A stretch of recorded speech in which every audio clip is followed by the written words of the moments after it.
નમસ્કાર વિદ્યાર્થી મિત્રો, આજના વિડીયોમાં આપણે શીખીશું આસપાસ પર્યાવરણ સ્વાધ્યાય પોથી ધોરણ 5 અને ભાગ નંબર 2, પાઠ નંબર છે 23. તો ગયા વિડીયોમાં આપણે 4 પ્રશ્નો જોયા હતા. આજના વિડીયોમાં આપણે 5મો પ્રશ્ન શીખીશું. તો 5મો પ્રશ્ન છે, અંતસ્થ નદીઓ કોને કહેવાય? ગુજરાતની અંતસ્થ નદીઓના નામ જણાવી તેનું અંતિમ સ્થાન લખો. તો કેટલીક નદીઓ સાગરને મળવાને બદલે રણમાં જઈ સમાઈ જાય છે. આવી નદીઓને કુંવારિકાઓ અથવા અંતસ્થ નદીઓ કહેવાય છે. બનાસ, સરસ્વતી અને રૂપેણ અંતસ્થ નદીઓ છે. તે કચ્છના નાના રણમાં સમાઈ જાય છે, એટલે કે તેમનું અંતિમ સ્થાન કચ્છનું નાનું રણ છે. પછી છે, ગુજરાતમાં કયા કયા મેળાઓ જાણીતા છે? નામ લખો. તો ગુજરાતમાં વૌઢાનો મેળો, તરણેતરનો મેળો, સુરપાણેશ્વરનો મેળો, શામળાજીનો મેળો, કાર્તિકી પૂનમનો મેળો, ભવનાથમાં શિવરાત્રિનો મેળો, ડાકોરમાં માણેકનો કોઠારી પૂનમનો મેળો, અંબાજીમાં ભાદરવી પૂનમનો મેળો, કોળિયાકમાં નિષ્કલંક મહાદેવનો મેળો, મોઢેરામાં મોઢેશ્વરી માતાનો મેળો વગેરે મેળાઓ જાણીતા છે. હવે આગળ છે, રાજ્યની સિંચાઈ યોજનાઓ તથા તે કઈ નદી પર બાંધવામાં આવેલી છે તે વિગતે લખો. તો અહીં પેલું છે સરદાર સરોવર યોજના, તો નર્મદા નદી પર. કાકરાપાર ઉકાઈ યોજના, તો તાપી નદી પર. દાંતી વાડા યોજના, તો બનાસ નદી પર. પછી ધરોઈ યોજના સાબરમતી નદી પર. કણાક બોરી કડાણા યોજના મહી નદી પર. મચ્છુ યોજના છે તે મચ્છુ નદી પર. રાજસ્થલી યોજના છે તે શેત્રુંજી નદી પર આવેલી છે.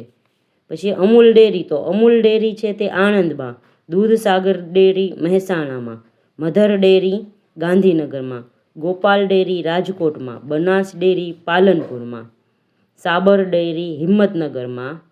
પછી છે અમૂલ ડેરી સુમૂલ ડેરી સુરતમાં. પછી આગળ છે કચ્છનો ડુંગર, સૌરાષ્ટ્રના ડુંગર અને તળ ગુજરાતના ડુંગરોની વિગત. તો કચ્છના ડુંગરોમાં ધીણોધરનો ડુંગર, ભુજિયો, લીલિયો, કંથરોટ, કાળો ડુંગર. પછી ચોટીલાનો ડુંગર, બરડા ડુંગર, શેત્રુંજી ડુંગર, ગિરનાર, ખોખર ડુંગર અને ગોરખનાથની શિખર. પછી છે તળ ગુજરાતમાં અરવલ્લીનો ડુંગર, ગબ્બરનો ડુંગર, પાવાગઢનો, સાપુતારાના ડુંગર, ઈડરનો ડુંગર અને તારંગાનો ડુંગર. આગળ છે કચ્છની નદીઓ, તો ખારી, કનકાવટી અને રૂકમાવતી તથા ભૂખી.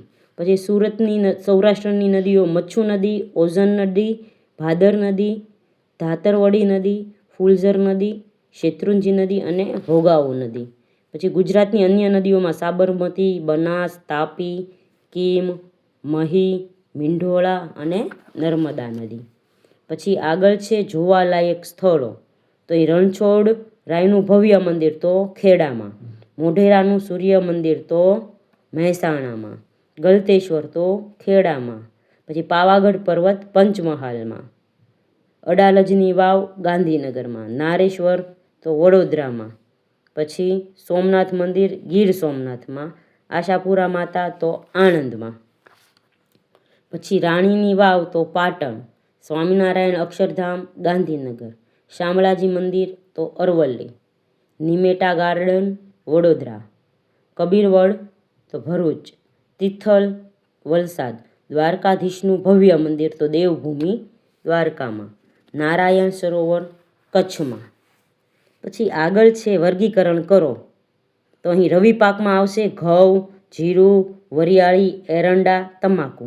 જાયદ પાકમાં બાજરી, કેરી, ખારેક. ખરીફ પાકમાં ડાંગર, મકાઈ, મગફળી ને કપાસ. પછી છે પાલતુ પ્રાણીઓ, તો બળદ, ગાય, ભેંસ, ઘેટા, બકરા, ઊંટ, ઘોડા અને ગધેડા. પછી વન્ય પ્રાણીમાં સિંહ, વાઘ, સાબર, રીંછ, હરણ, કારિયાળ, દીપડો અને વાંદરા.